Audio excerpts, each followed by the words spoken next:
Starting the recording.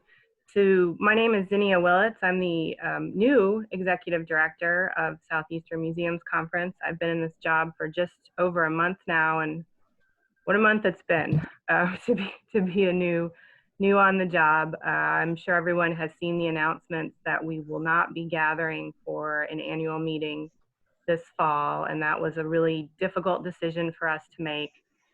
But I think it's the right one just due to the uncertainties of COVID-19 and of group gathering and the realities about budgets and travel. But we're working on virtual programming for the fall, so stay tuned. Swimming upstream here with all of these changes, but SEMC is going to be there for everybody for the through the fall and into next year, and then we can look forward to 2021. Before I turn it over to our Before I turn it over today to our wonderful speakers who are going to talk to us about creating virtual exhibits, I just want to say that last week AAM did one of their presentations during their virtual annual meeting was called Racism, Unrest, and the Role of the Museum Field. And that was Dr. Janetta Cole and Secretary of the Smithsonian, Lonnie Bunch. And they've just made that recording public. So I encourage everybody to watch it. If you have the time, make the time. It's a great thing for your staff to watch together or virtually together, however you want to do that. But I'm going to go ahead and put the link in the chat, and it's also will be available on the SEMC website. But it's really a powerful presentation, and I'm thankful that they made it public for all of us. I'm going to turn it over now to Adina Longer to kick us off. Hi, everyone. Thanks for being here today. We have a great panel to talk about the pivot to virtual exhibits, or in some cases, it was not a pivot because it was already happening, but a continuation. With us today, I'll start by just introducing myself. I'll be moderating. My name is Adina Langer, and I'm the curator of the Museum of History and Holocaust Education at Kennesaw State University. And with me are Evelyn McCauley and of the Gregg Museum of Art and Design with her colleague John Starbuck. Zach Dressel, the curator at the Earl Scruggs Center in Shelby, North Carolina, and Matt Farah, the associate curator and exhibition coordinator of the Historic New Orleans Collection in New Orleans, Louisiana. So the way it's going to work today, we're each going to talk for about 10, maybe 15 minutes about some of our virtual exhibit programming, and then we'll come back together for a brief panel discussion and open up questions to the audience. And you can always post questions in the chat as well, so we can circle back around to them. So I'm going to go ahead and turn the screen over to Evelyn to get started. Thanks, Adina. I appreciate it.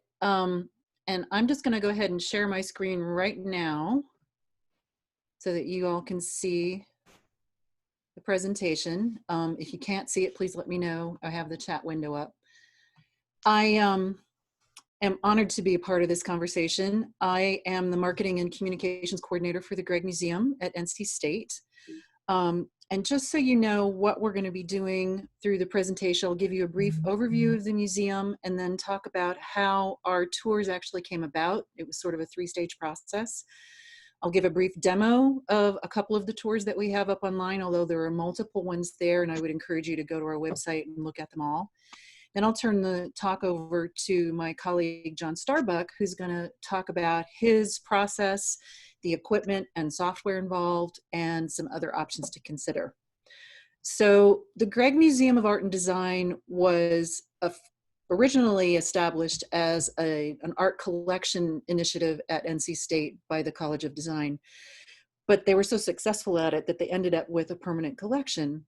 So we are now a free collecting and exhibiting museum on the campus. We have our own facility. We've been in that facility since 2017. We have a varied collection from self-taught art to woodblock prints to photographs to pottery, all kinds of different genres and time periods. We use the permanent collection in our exhibitions, and we also bring in outside exhibitions. We tend to do between 6 and 8 exhibitions a year. Our first VR tours were actually an outreach effort when we participated in a big student festival that happens every fall called Pack-a-Palooza, pack referring to a wolf pack, just so you know. These were in conjunction with VR headsets, and the tour was basically an overview of the museum space and a walkthrough feature. So it was kind of a fun thing that we offered for the students to do when they would come to the festival. But what we realized is in taking these 360-degree images, we could use them as an archival engine for our exhibitions. So we now have them available internally to support grant writing, to support reports that we have to issue, and also to provide to artists that are coming in to do exhibitions so we can show them how the spaces might be used. Our gallery space is very flexible. We can put up walls and vitrines and cases and that kind of stuff. So it's helpful to be able to show them different configurations. And then of course, COVID-19 happened. And we closed our doors to the public March 17th. We have been closed ever since. The advantage that we had is because we had these 360 images, and this is just a sample of what a 360 image looks like. And then this is also what's called the dollhouse view of the entire museum. We were able to build our virtual tours pretty quickly. That was with John Starbuck's help, of course. But what we did was take the existing photographs and create 360 virtual tours. So these are examples, as you see on my screen. Down at the bottom of this slide, you'll see the main address for all our virtual tours. There's about 7 of them up. And I'm happy to send this presentation to Zinnia so she can distribute it, so you have all the links and so forth. But now what I'm going to do is just very quickly show you a couple of different tours. So this tour is based on an app called Round Me. They use 360 images. So this is the outside of the museum.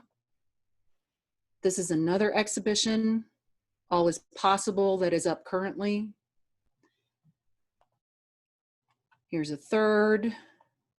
And then we had archival photos from exhibitions that are no longer with us.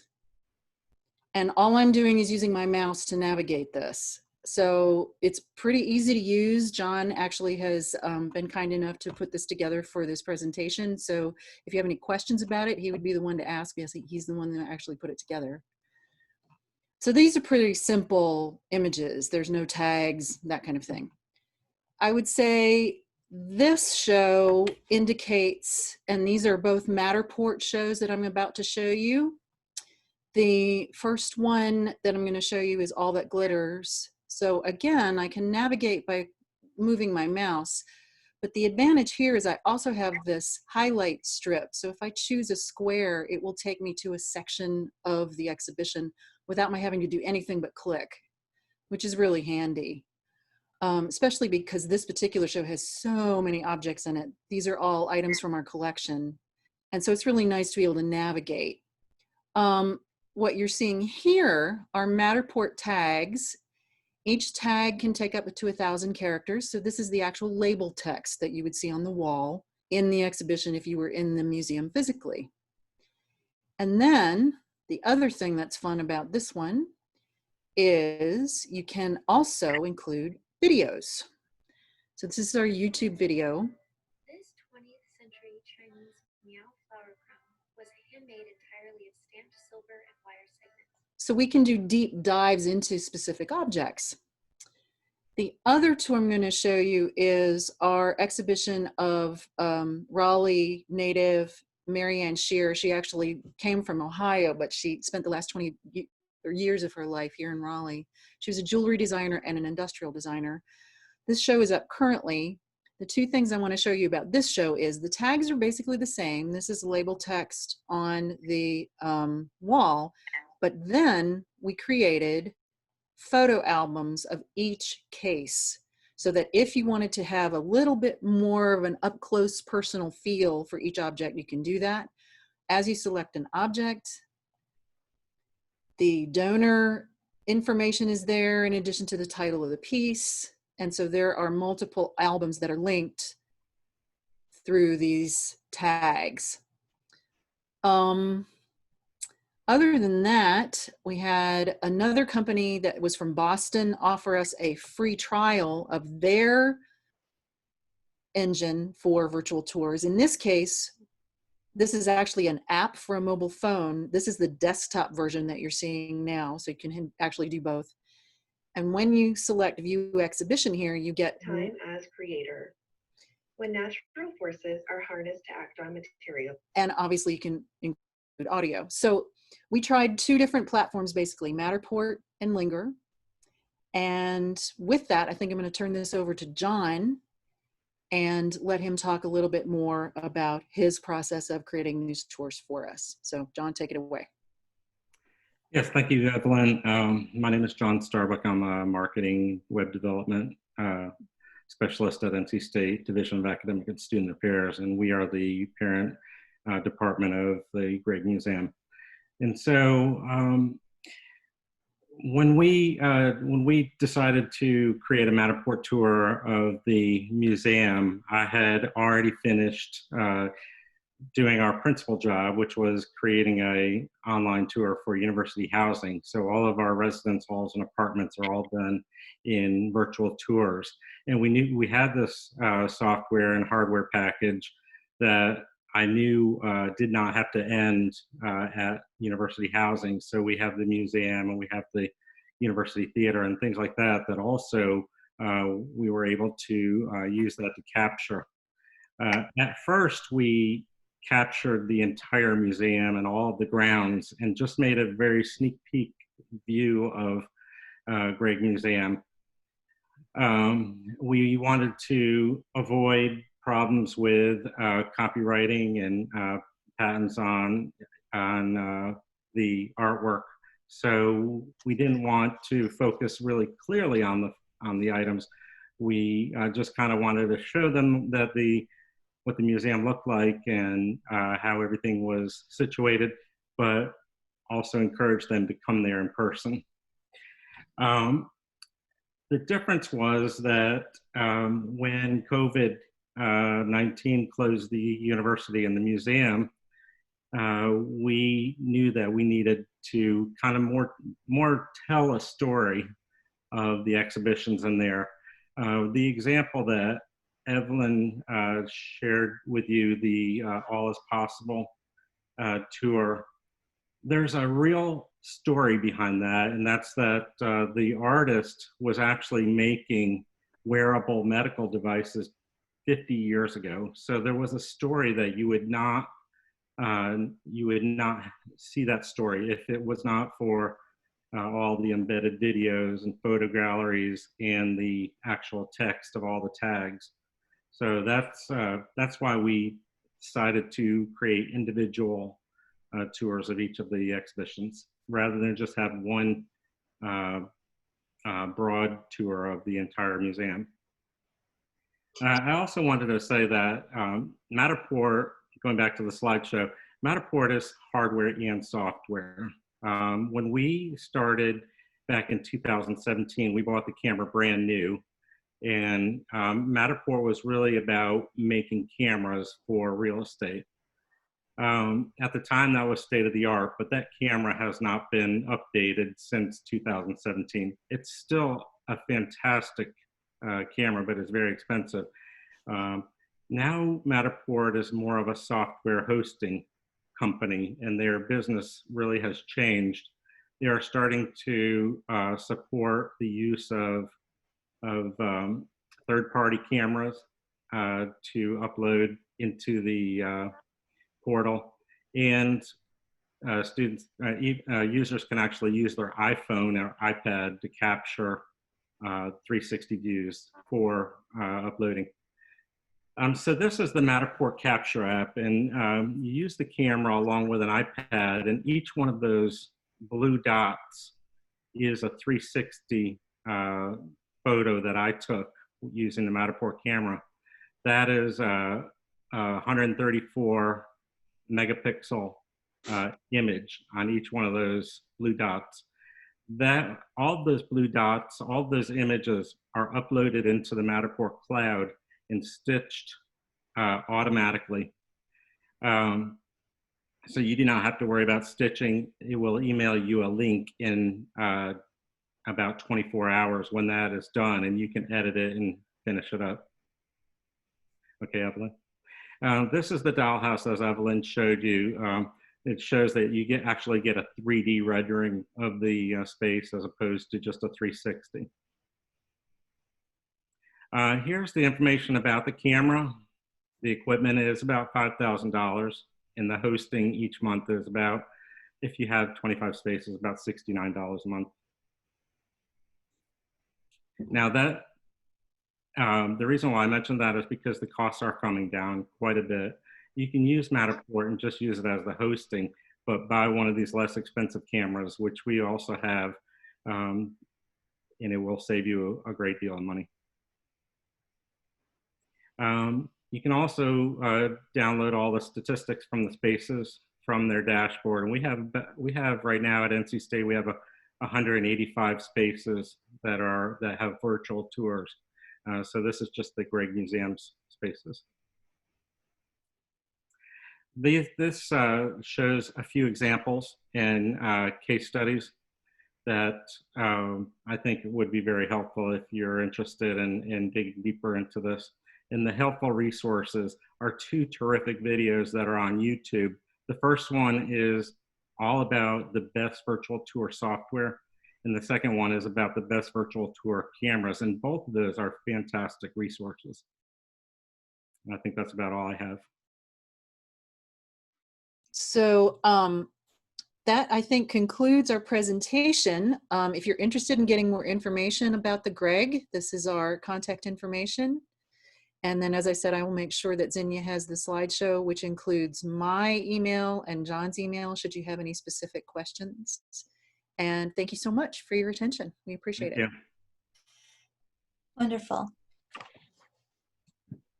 So our next presenter will be Zach Dressel from the Earl Scruggs Center in Shelby, North Carolina. Okay, hello everybody. Let me share my screen real quick. And this is going to be a little bit different. Hang on just a second. So, of course, I started it in the wrong spot. Hang on just a second. So what this presentation is going to kind of focus on is a project which kind of came out of necessity for me at the Earl Scruggs Center. I was hired in March and my first day was in April. And so I haven't known the museum outside of coronavirus yet. So as such, I wasn't able to move right away. So I was actually working remotely from about 2 hours from the museum. And so in order for me to be able to reach out to our audience, I had to kind of come up with a solution. And the solution I came up with was making short form videos. And the first one I made was actually for a Coffee with the Curator we did in the middle of April, around 2 weeks after I'd started working there. And what we found was that we saw pretty much massive success with it in terms of our audience size. That video, the first one I made, went on to have a little over 200 views, and most of the ones since have been about the same. And so we decided to kind of go all in, and I decided I needed to develop some kind of bigger idea that I could carry into the future. And that's kind of what this presentation is going to cover, is how I develop my process for making these videos from both a conceptual standpoint and then also from a more technical standpoint. So let's get into it. So in terms of development, the number one thing I did to make my first video series, which is called Collections Curiosities, is I used a similar formula to Mysteries at the Museum, which was a very popular Travel Channel show that I was super involved in whenever I was in high school and stuff like that. I was all about it. And so what I did was I said, okay, we have this collection of 13,000 objects that nobody really gets a chance to see because they're in some offsite storage building. What are some of the cooler things from this collection that I can bring out, show the public, and tell some interesting stories about them, some things people might not know about, or use them to tell stories that people had heard 1,000 times, but in a new way. And so that's kind of where Collection Curiosities came from. And by all means, go to our YouTube page. Earl Scruggs Center has its own YouTube page, and check out some of these videos for ideas about what these look like. Obviously, I wasn't going to play them during this. They're about 10 minutes long a piece.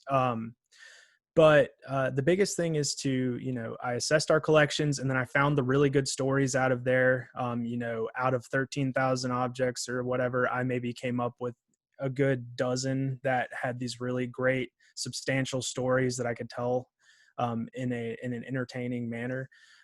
Try to focus on stories with a universal appeal. This is kind of the same thing they do in making movies. You want to look for universal themes that people can ground themselves to in your videos, so that if somebody who doesn't know anything about Cleveland County history can come watch my video, and they'll still be able to grasp onto some universal theme or universal idea that'll carry them through it. Find things that are weird in your collection, things that are unique. Every museum has its own unique collection with its own unique objects. So take the time to really look into it. See what else you have to offer. If your collection's pretty small, I worked at a museum before that had 300 objects in their collection. And so, there wasn't as much to choose from. And so find other things that are, interesting about your museum that you can try and make a video about, or local history or things along that nature. And then don't be afraid to look at what other institutions are doing, ask questions. Don't be afraid to copycat somebody. We're all trying to do this together. And so I think we should all, be able to pull things off each other if we think they're good ideas. And mostly don't be afraid to fail. For us, this was our kind of first putting our toe in the pool kind of, and, testing it. And so what we found was that even if the videos weren't exactly what we wanted them to be, people still positively responded to them, because at least we were doing something to get to our audience. Our doors are shut. We wanted to find some way to get out there and talk to people about different things in their history. So my process, and I'm going to go into these a little more in depth. And so I'm going to kind of breeze through them here, but my process is I formulate my topic. So I find what I'm going to do my video about. I research it to death. And this takes up about 80% of my content creation period, making these videos, which takes about 2 weeks for me, 1 to 2 weeks.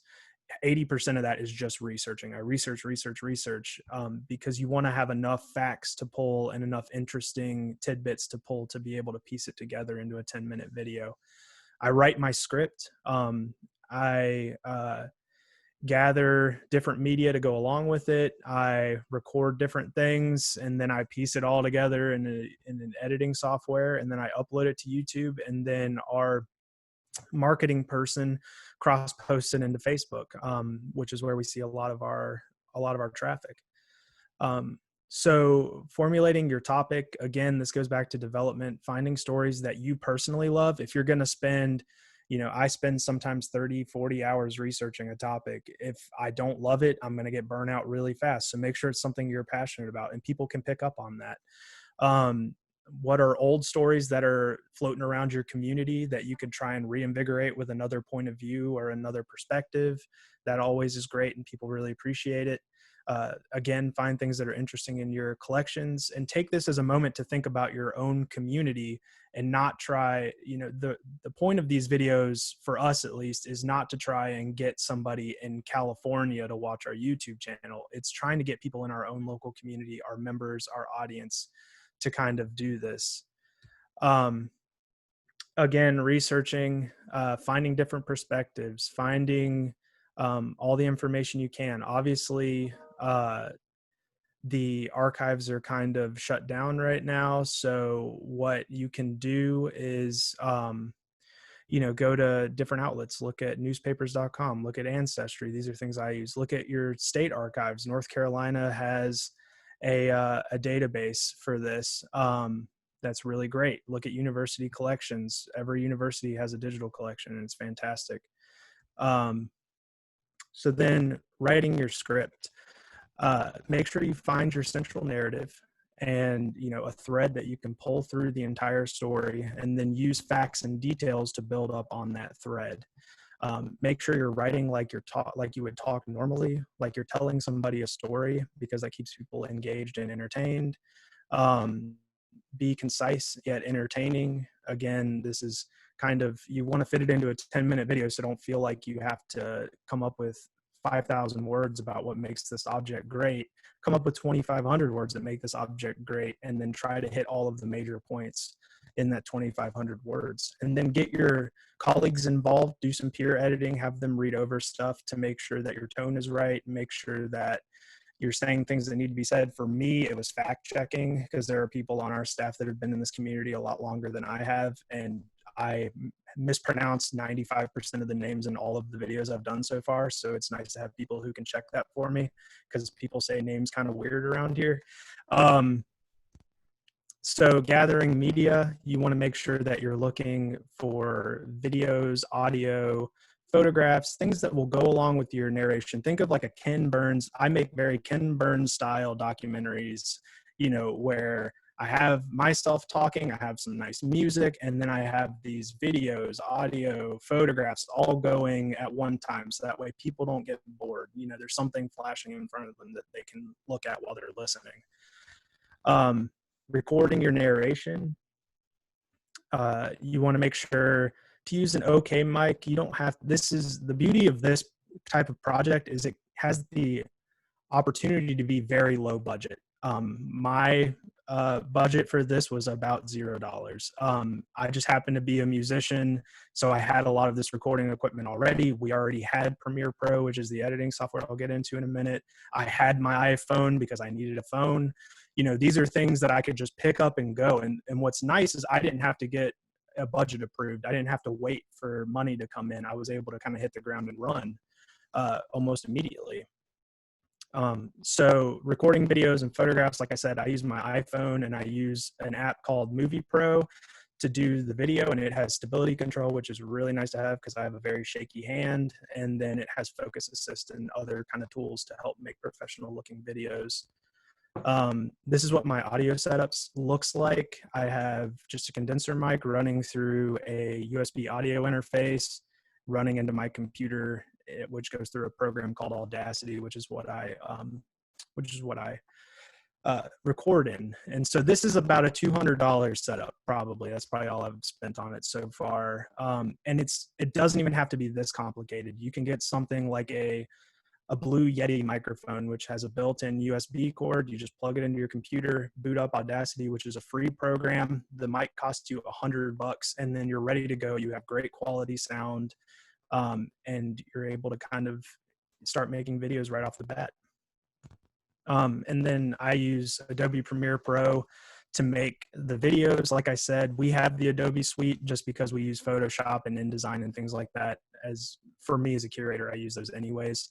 So this was kind of prepackaged in there. We had never used it before. I had never used it, so I just tried it, and I ended up really liking it. And there's a lot of YouTube tutorials on this software out there. So if you're uncomfortable trying to jump in, you can watch these, and they do a great job of explaining some of the tools. And things kind of just click into place, and it's really nice. You can kind of see in the picture I put there, everything on the bottom is audio files, and then there's photograph files, and then video files at the top. And so it's nice and layered, it's nice and clean, and you can kind of organize things really easily, and everything runs as one solid video when it's all said and done. So then, like I said, we created a YouTube page for this to host all of this. We also do oral histories that we've done over the years that have been videoed, and those are pretty popular as well. So we've been uploading those alongside my videos to kind of keep content flowing. That's one thing that's really important, is to make sure that you're doing this regularly.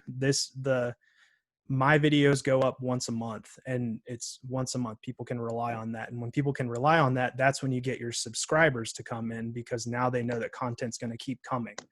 And it's the same with oral histories. We do those about once a week. So, and making a YouTube page or your own YouTube channel it's free. The studio where you upload videos and can play around with things and editing is super easy to use, super user friendly. And then, like I said, we cross post into Facebook because what we've been finding is with coronavirus, even a lot of our older members are getting on Facebook because they want to get in touch with their family. They want to go to church. They want to do all these things that people are using Facebook for right now.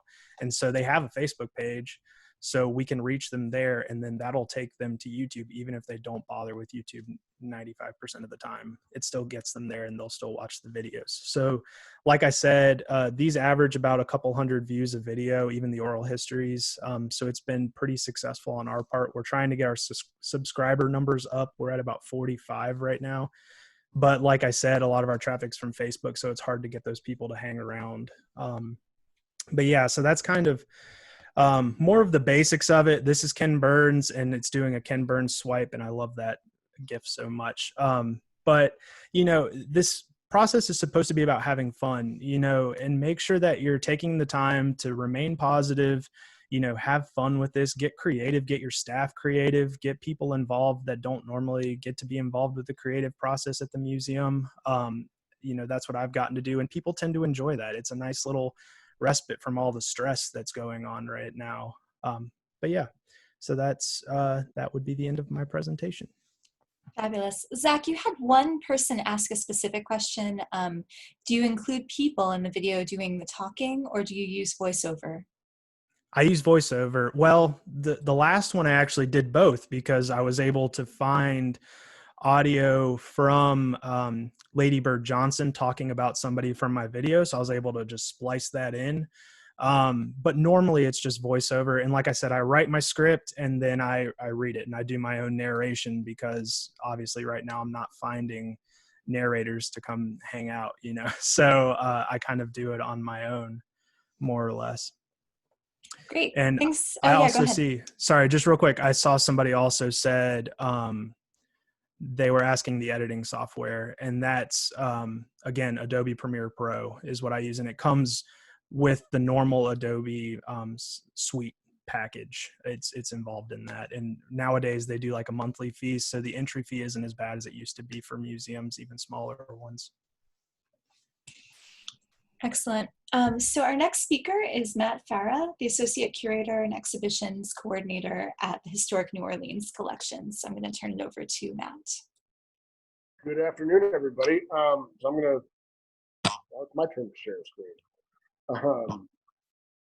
Just real quick, what I'm going to talk about is how we have handled doing all of our virtual exhibits, which is something that we wound up kind of doing out of necessity. We hadn't done a ton of it before, and so this was very new territory for us. We've basically used two services, which I'm going to talk about, one of which is Google Arts and Culture, and then the other is an in-house back-end design called Drupal, both of which are free. But the first thing that I want to talk about is putting virtual exhibits up front.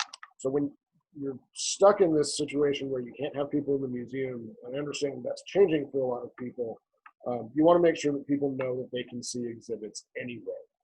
So just because you're not open and you can't have people in your museum physically, they can still see the exhibitions that you have done virtually. So this is our homepage, and you can see the first two things you see are a lot of the different offerings that we do, and then our virtual exhibitions. We have found that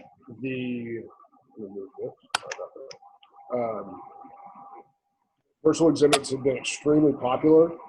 I know that there was some stuff going around where people were saying that one of the things you saw was that people really like virtual exhibits and didn't really like virtual exhibits. We saw some of that ebb and flow as well, but it seems to have come back and people are pretty involved in our virtual exhibits now. I want to show you our Google Arts and Culture homepage. The really nice thing about Google Arts and Culture, it's a free service. They partner with you, and eventually they're going to map our space. They do a digital mapping so that you can see the interior of your space or the exterior of your space. however you use it. Obviously, they're not doing that right now because we can't have anybody in the space, but it's part of the service that they provide. And so the way it looks is that you have your exhibits that you've put online, and then you have discrete items that are available to the public to view. And, you know, there's a map and all of that stuff. And one of the nice things about Google is that you can use everything that Google has to offer. So maps, all of the suites that they use are available, and they connect with all of your exhibits very easily. It can also host all kinds of media. Built-in analytics are automatic, which is really nice as well. We've also used it to promote programming. So, right, the window on the left there is from the Google Arts and Culture site itself, and the window on the right at the bottom is from our website. So it's a duplicate. It looks exactly the same regardless of where you're viewing it. And we've connected it to a movie night that we did for King Creole, which is an Elvis movie that took place in New Orleans. And we have, I think, 400 or 500 people watching it with us, which is pretty cool. Our back-end design is an open source CMS called Drupal. Drupal is free, which is very nice, but it does require back-end design. So you have to design your own pages, and then you just populate it with whatever the material is that you want to use. It will host anything: video, audio, static images, whatever you can think of, it can use. The more complicated the system gets, the longer it takes, obviously. But it's one of the things that makes for a very adaptable platform, which is something that we really like about it. We have done one exhibit with 360 gallery views. We did not use Matterport cameras. I think it probably would have been easier if we did, because we ended up having to create individual images in the galleries and then splice them together. I wanted to show you guys this one, because like most of these 360 gallery views, there are things like geotags and information tags that you can use to get the label text and different information like that from individual objects. But the thing that I wanted to show you that we found has been extremely popular. This exhibit was on music in New Orleans. And these two items right here were jukeboxes that we had set up in the galleries, and we were able to duplicate that jukebox and host it on our own website. So when you click on that, it pulls up the jukebox itself, and you can listen to it. And there's some really interesting stuff on here. Because we went all the way back to Native American music, and it's New Orleans, we go from Native American music to bounce music, that we had to use radio edited versions. This is our back-end design. So this is what it looks like when you're designing it there on the left, and then on the right is what the finished product looks like. So you can see really what goes into producing what is relatively not that much content. So you need to be sure that whatever you're doing, you give yourself time to do it. And the last thing I want to talk about is making everything that you do mobile. So what we've done is use these platforms to create mobile tours and mobile virtual exhibits as well. And we have found this to be wildly popular. Now, that could be because people are using tablets as opposed to laptops or desktop computers. There's no way to really correct for that. But we have found, by an order of magnitude, more people are looking at virtual exhibits on mobile devices rather than laptops and desktops.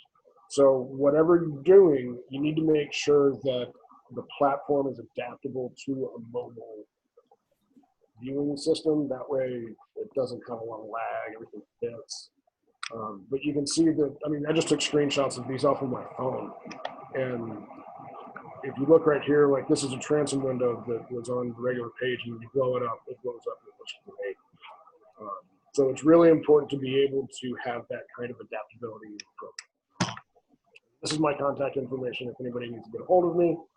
Zinni will send this out, and and you can find me. Thanks a lot, guys.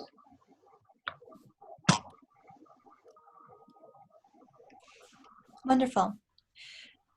So I am going to present as the last standalone presentation, and then we're going to come back together as a panel and just discuss some questions that we came up with that we thought might be of interest to everyone, and then we'll take more questions from the audience.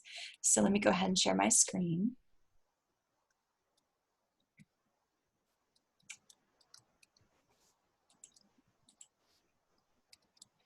Which is not showing up. Here we go. There we go. Okay, so I'm going to start mostly navigating on the web. This is our website, the Museum of History and Holocaust Education at Kennesaw State University. And as you can see right here at the top, we've been closed since March 16th, 2020. So one of the things I'm going to focus on is the way in which we've tried to link together existing content and new content and package things in ways that make them more easily findable and accessible to people who may have been our visitors in the past or people who are looking for new and interesting things to do from home.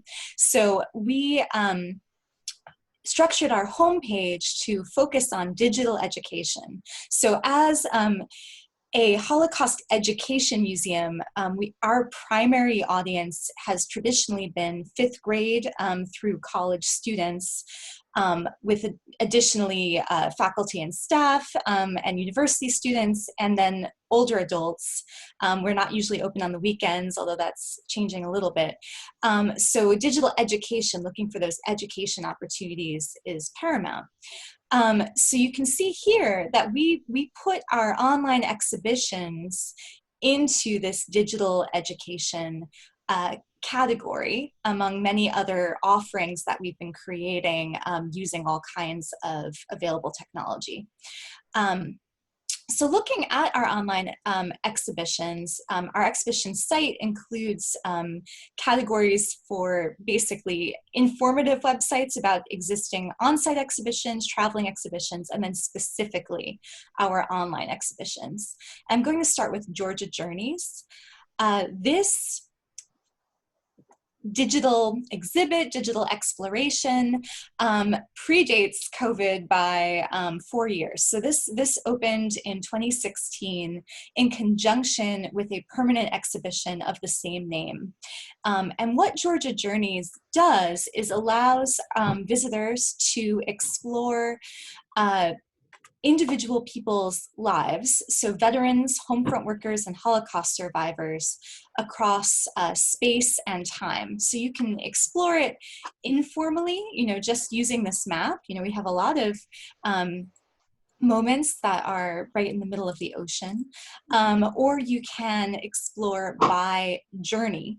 So when we first began, so when this opened in 2016, it featured 12 individuals, the same people that we feature in our Georgia Journeys exhibit.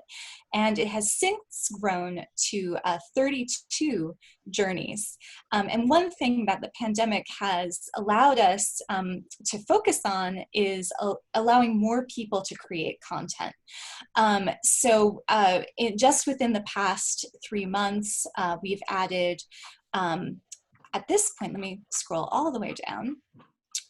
We have added the Eugene Talmadge, Herman Talmadge, and William Hartsfield journeys. So we include individuals that we have oral histories with ourselves, as well as known historical figures using primary source material, memoir, letters, in order to get that kind of first-person narrative.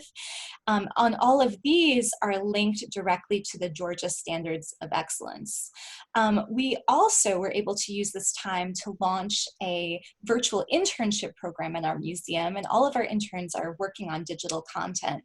And one intern that I worked with helped with this exhibit, William Wallace Sr., which follows the life of a young man who served in the Philippines during World War II and became a survivor of the Bataan Death March, and also a POW camp in Niigata, Japan.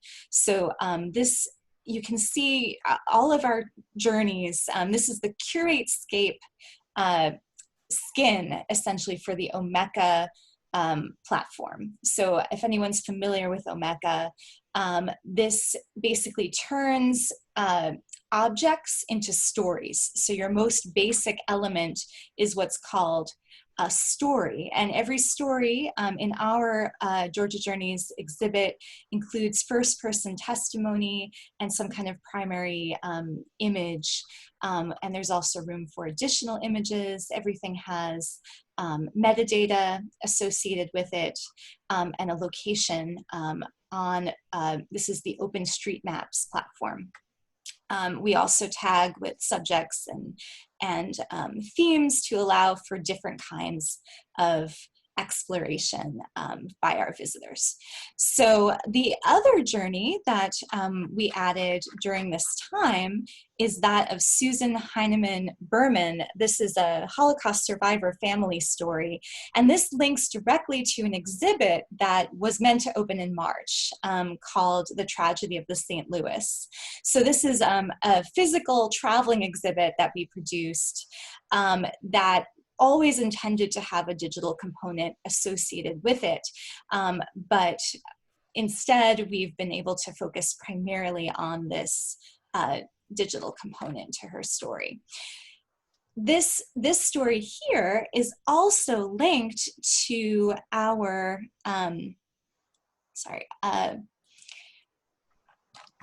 Twitter diary of the St. Louis. So another way that we've repackaged content, we started this in April and followed the journey of the MS St. Louis from Hamburg, Germany to Cuba and ultimately back to Europe, with an emphasis on Susan Berman's maternal family, so her maternal grandparents and aunts.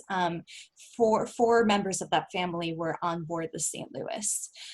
So this is another way that kind of feeds back to our social media presence, and ultimately, we're not quite there because it's still ongoing. The link that's going to come up next week at the end is going to refer everyone back to our Georgia Journeys exhibit. So I want to quickly show you the back end for Georgia Journeys. Let me make this a little smaller so I can actually see what I'm doing. Here we go. So this is the back end for the Curatescape theme. I guess it's not called a skin, it's called a theme for the Omeka software that we use. And I can talk more about that if anyone is interested later. But going back to this exhibits page, I want to show you another Omeka-based exhibit that we produced in conjunction with a exhibit called Refuge or Refusal: Turning Points in U.S. Immigration History, that premiered at our museum in 2018 and then became a traveling exhibit. So this is an exhibit that kind of lives on through our collection of visitor-generated answers to questions about the meaning of American identity and the role of immigration in their personal stories. And so this is something that, you know, had its roots in our physical exhibit, but has been ongoing ever since. Now, what this is using is an application, a plugin called Neatline for the Omeka software once again. And you can see on our Meet History background that this is where our Neatline project lives. And if I go into the admin, once again, it looks kind of similar. You have a lot of different kinds of exhibits that you can play with. And specifically for Neatline, this is the Refuge or Refusal: Stories of American Identity and Immigration Heritage.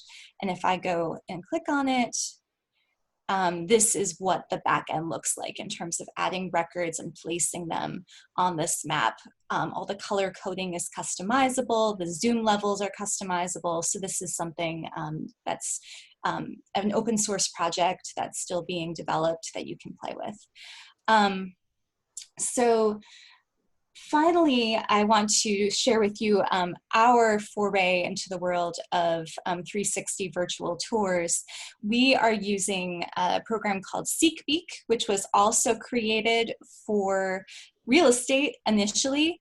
What this uses, it doesn't have a designated camera associated with it. It uses panoramic shots that are then stitched together, and then hotspots that you can click on. So we made all of our exhibit text clickable. This is our introductory exhibit space, which I also put in as my Zoom background. We also included additional photographs that show you what interacting in the space would look like. There's audio available, audio hotspots. We link to PDF material that we can host elsewhere on our site, so you can get kind of a deeper dive into what you would actually be able to access inside the space. And we also have links to videos. This is our actual exhibit video, which we host on Kaltura Media Space, which is a lot like YouTube, but it is a university level subscription. This is a link back to that Georgia Journeys exhibit, another link to that Refuge or Refusal. So once again, we're trying to connect what we already have. And then finally, we also launched our own video series to provide a behind-the-scenes experience for visitors, specifically looking at an art installation that we're still hoping we'll be able to open at the end of the summer into the fall, but everything is kind of up in the air. So these videos are also hosted on Kaltura. The last thing I'm just going to share with you real quick is the editing software that I use for, let me show you that, and then one other thing. So I use an editing software called OpenShot, which is an open source editing software that works equally well on Linux and Windows systems.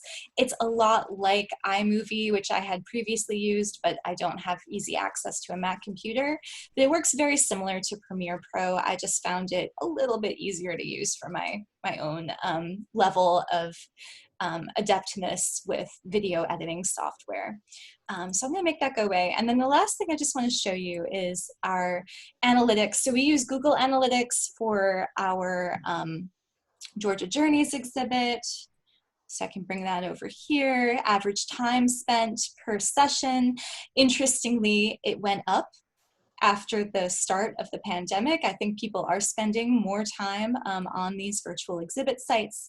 And then our SeekBeak analytics lets you look at a lot of different vectors that might be of interest to you. Now, we only launched this SeekBeak panorama at the very beginning of June, so it's new to us. But we're hoping to collect a lot more information and open up more of our gallery spaces.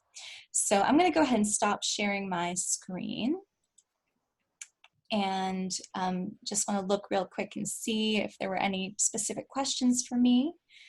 How many people work on developing the digital exhibits? That's a great,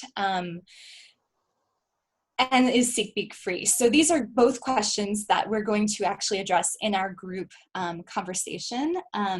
So we came up with 4 questions that we thought everyone might want to answer. And the first one is, what resources, so money, staff time, server space, do your digital exhibits require? So I can go ahead and just start by answering for us. So SeekBeak costs $468 a year for 3 memberships. So we actually share our membership with our University Art Museum, the Zuckerman Museum of Art, and our Bentley Rare Book Museum, which is part of our museum's archives and rare books program. And that allows us to all access it. Our Omeka sites Our server space is approximately $600 a year, managed by the university, and about 75 to 100 hours of IT staff time annually, just to make sure the updates are all in order.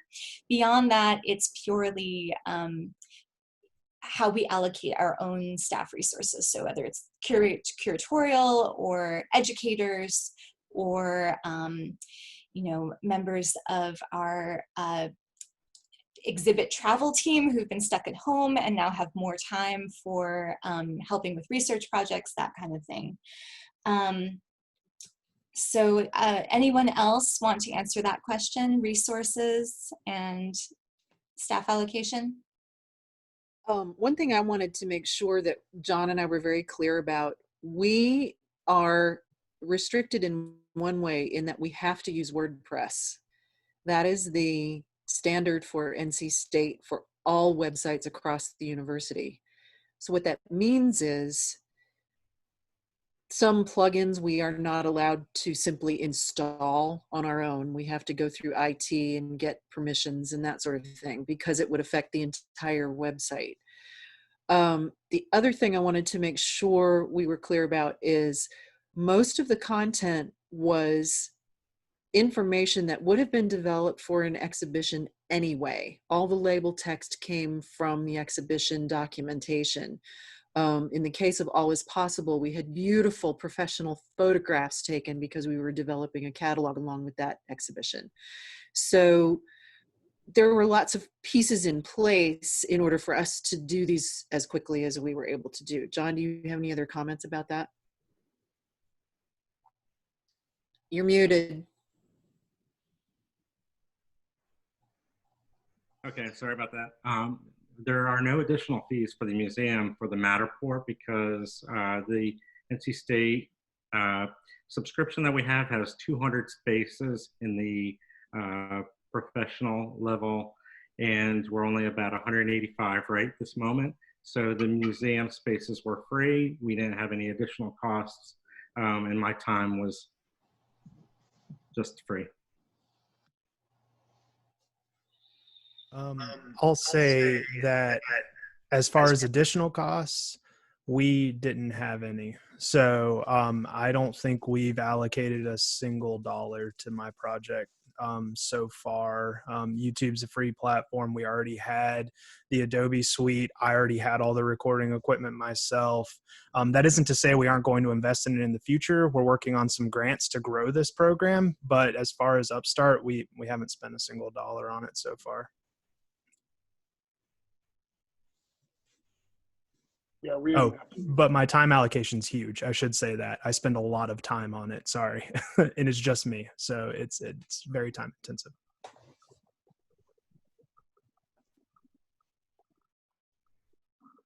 Yeah, I mean, our outlay, our capital outlay wasn't anything because of the services we both use are free, but it's because of the level of time that people are putting in, it's all staff time and it's a lot. Great, thanks everyone. So some people have, we've had a little bit of this answered already, but what has been the balance of new content creation in response to the COVID pandemic versus repackaging existing content that you already had in slightly new ways?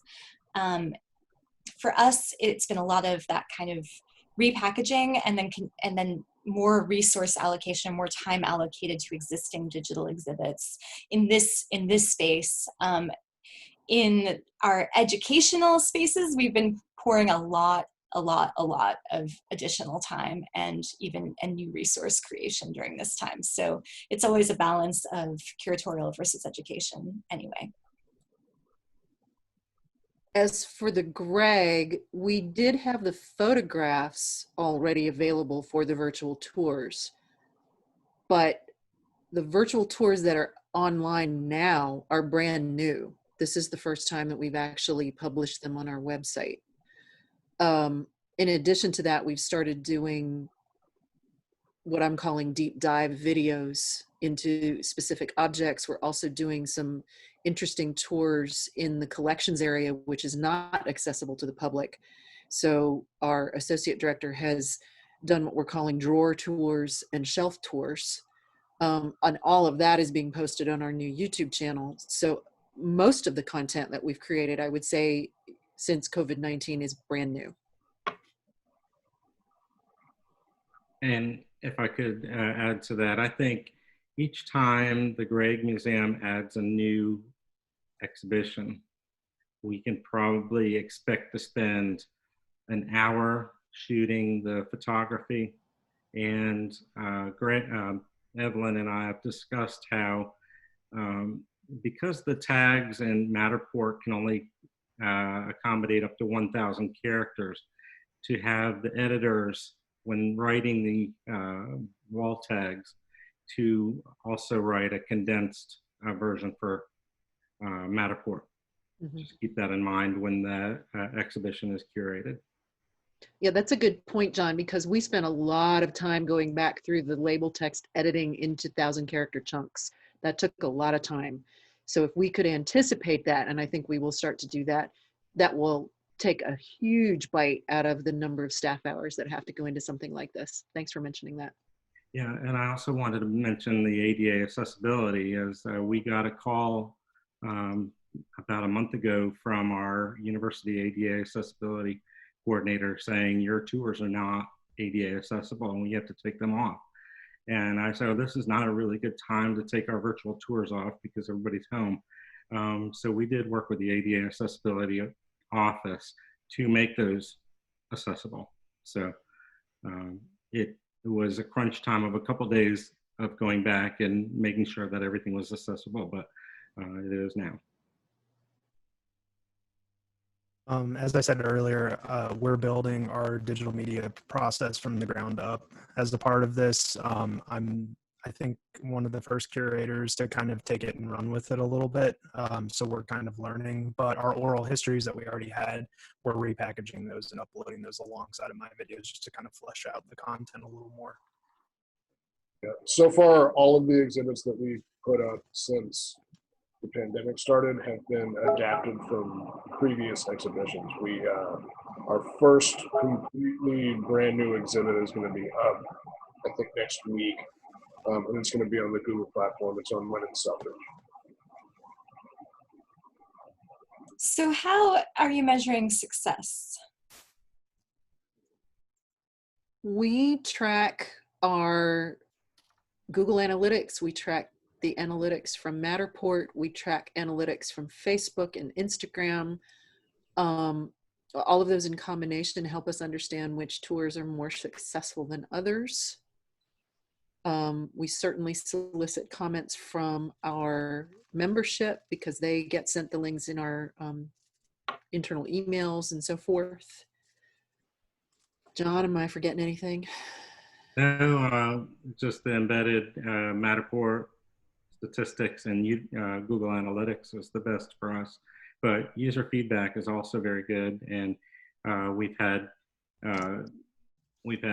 comments on the tours, especially from like the curator of the All Is Possible exhibit. She was really excited about it and shared the links with her Google groups, and that's by far now the most popular exhibition we have because she was excited about it and shared all that.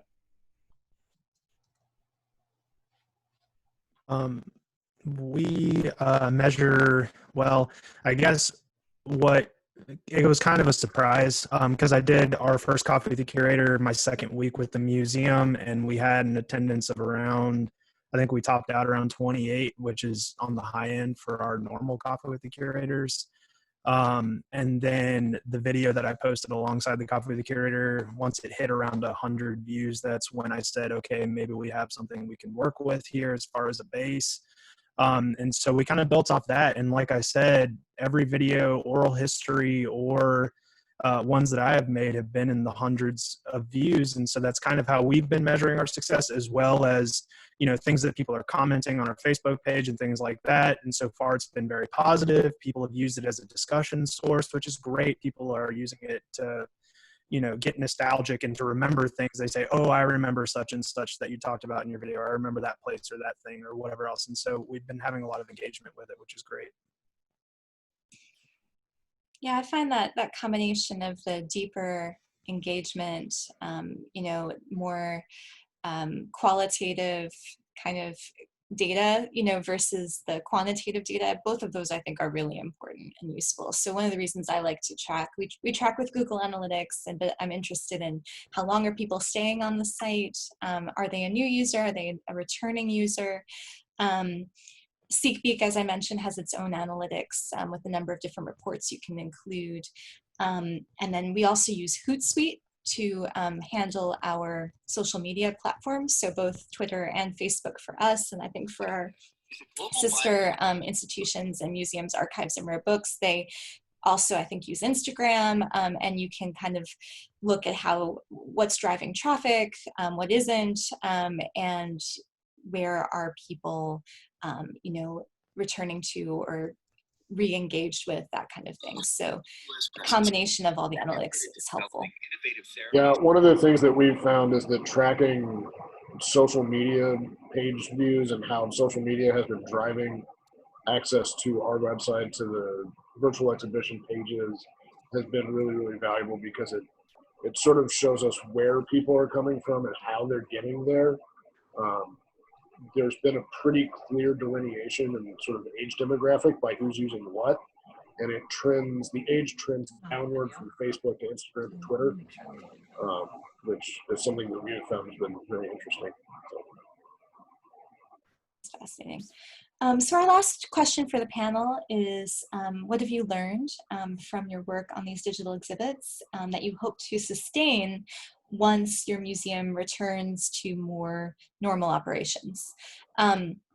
So for us, and I think Evelyn and John had mentioned this as well, the potential in using our virtual tour, our SeekBeak tour, for archiving exhibits that are temporary is going to be fabulous. Things that usually would go up and then would come back down, and you would just kind of have all the exhibit components in the closet, hoping maybe someday you'd use them again or someone else would want to borrow it. Who knows? Now at least we can have a more lasting digital version that people can revisit. And, this has always been kind of part of our curatorial philosophy, to have digital components in addition to physical exhibits. But I think this has shown how helpful that is for a variety of different audiences that you might not have initially been thinking about. So I think it's going to be part of our operations going forward. For the Gregg, particularly with the planning ahead of time for the VR tours, as John mentioned, we are putting processes in place. I mean, some of these things happened in such a short period of time, we were sort of making it up as we went along. And now what we're developing are processes that we can keep using and repeat the same level of success with each project. The same thing with our YouTube videos. We're coming up with a production plan and schedule, because the first drawer tour, for example, that our associate director filmed, she did off the cuff and sent them to us saying, here's what I've done. And we were sort of surprised that she had done it at that point, but that's fine. It was great. It was very candid. We were able to edit it together using iMovie. That's our platform of choice currently. And so I think for us, the learning process has been, what pieces can we put in place to allow us to replicate our success? The other piece of it is, we've discovered that these are really great member benefits to offer ahead of time. So what we do is let our development folks know when the tour or the YouTube video is ready to be uploaded. We give them about a week's notice before we make it public and give them a private link. We do that because the Gregg is free to the public, so we can't really offer free admission. We don't have a gift shop, that kind of thing. So we're always looking for member benefits that we can offer. And this is a pretty valuable one. People have been very excited to get those links ahead of time. It's very special for them. Well, with the success we've seen so far, we've decided that we want to further develop our digital media presence. So we're looking at, like I said, we're pursuing grants to buy better equipment for me, and we're looking at new ideas. I've started kind of floating around the idea of doing something called Sitting In with Scruggs, where we have different artists that come and play around the area to come in and do a couple songs, and we'll film them and put them up as kind of a cultural folkways kind of program. So we're working on getting some equipment for that, audio equipment and such. And then I'm hoping once we can start getting interns back in the building, they'll help alleviate some of the workload on me, because that's the other thing we don't know yet how sustainable this is going to be, because right now it's eating a lot of my time, and if I can get the processes down to where it doesn't eat as much, maybe I can continue my normal day-to-day and include this, but that remains. I would also just put a huge shout know. out there to virtual or remote working interns. I feel like it's not something that we had really ever considered before, but it's been a tremendous success for us, and it has enabled folks whose internships were canceled to, like, we're sort of taking them under our wing, and we've been doing a lot of Zoom meetings with them. So if this does continue, I think it can be helpful to bring interns into the mix, even virtually. I would also support that. My intern was part of a program through the Provost's office, so we only worked together about 3 weeks into the COVID-19 shutdown. That being said, it was very valuable to have her assistance in developing social media content in particular. That's where I let her focus. I have applied for that same kind of position in the fall, and I fully intend to involve that person in the curatorial process of creating the content for these tours. We also have a set of interns that work with the collections team, which I imagine they would also be involved if they have the bandwidth. They're often pretty busy, but yeah, I would also sing the praises of interns as a resource. It's very valuable and very helpful. Yeah, I think one of the things that we've been really impressed with is the way we've been able to figure out how to engage a much larger audience than we would otherwise through different platforms like social media, like Google, and the way that we've been able to sort of interface with different communities really around the world, but specifically around the country that have been doing some of the same stuff we've been doing. Music specifically has been a big one for us. And so the idea of using virtual exhibits not only as a tool for sort of self-archiving, but as sort of a larger networking thing is something that we're hoping we can continue. That's great. I would love to open up the floor if there's anyone here who has questions for one of us or all of us. You can type them in the chat, or you can unmute yourself and feel free to ask. Or even anything you want to share, your own show and tell experiences.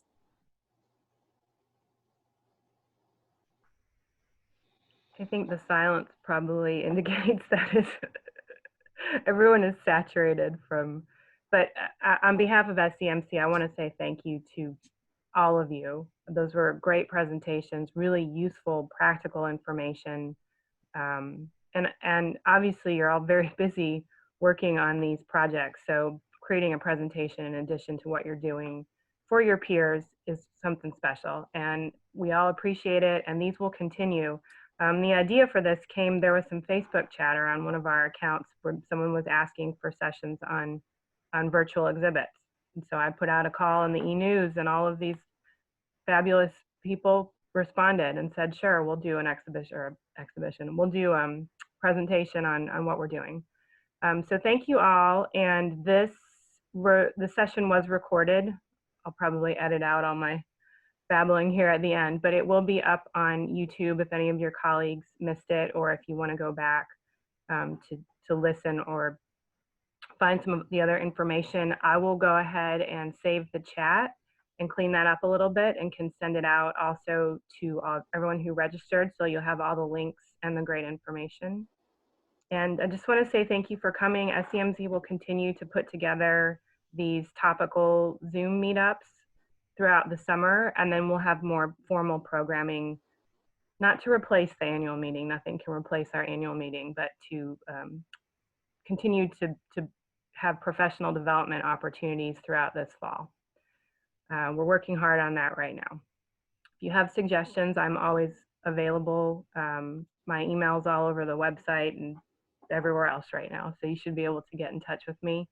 And thank you all for being here. Have a great day. Next week, the Tuesday talk. Michelle, you want to plug that? I see you down there. Yeah, hi everybody. I'm Michelle Schulte. I'm the EdCom rep for SEMC and the Southeastern region for AAM. Next week on Tuesday, more than likely, because I actually just talked to the young man yesterday, we might change the date, but we're going to have a young man who's going to talk about the History Unfolded project at the United States Holocaust Museum and how the use of e-volunteering really drove that particular project, and how those volunteers transcended from being just e-volunteers to research and content producing, you know, partners for the project. And then fingers crossed, we might also get somebody from the Library of Congress to speak. And so if it doesn't happen this coming Tuesday, it will be 2 weeks from that Tuesday. But we'll make sure that we get the word out. But that's what we're looking to set up for you guys. So hopefully you can join us. Okay. And thank you everybody for staying around. It was an hour and 15 minutes, and appreciate everybody's time. Have a good day and hang in there. Everybody's doing great. Good work. Also, if just my other shameless plug for SEMC, our summer edition of Inside SEMC, I'm aiming to get it out at the end of July. And not only will it highlight all of the fall programming, but if anybody wants to write an article for Inside SEMC about some of these fabulous programs that you've put together over the last few months, I would love it. An opportunity to be published.